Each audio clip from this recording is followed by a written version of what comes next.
No Turning Back, West Antarctic Glaciers in Irreversible Decline, presented by Science at NASA.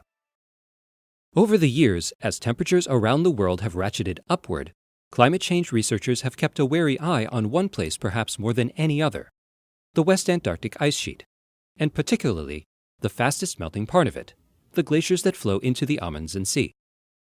In that region, 6 glaciers hang in precarious balance, partially supported by land and partially floating in waters just offshore. There's enough water frozen in the ice sheet that feeds these icy giants to raise global sea levels by 4 feet, if they were to melt. That's troubling because the glaciers are melting. Moreover, a new study finds that their decline appears to be irreversible.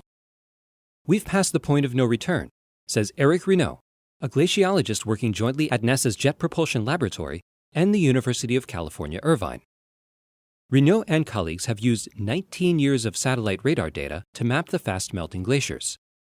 In their paper, which has been accepted for publication in geophysical research letters, they conclude that this sector of West Antarctica is undergoing a marine ice sheet instability that will significantly contribute to sea level rise in the centuries ahead.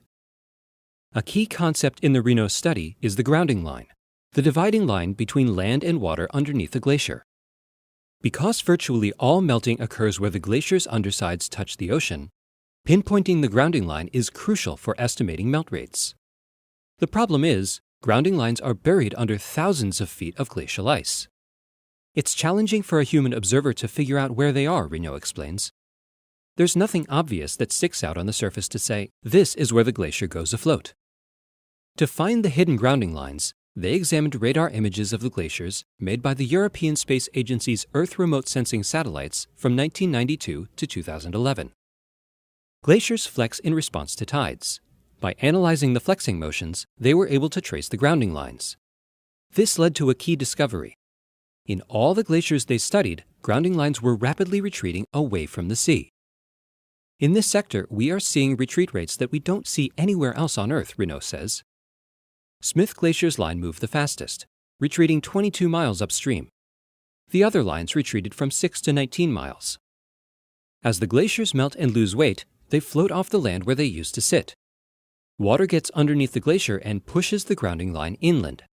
This, in turn, reduces friction between the glacier and its bed. The glacier speeds up, stretches out, and thins, which drives the grounding line to retreat farther inland. This is a positive feedback loop that leads to out-of-control melting.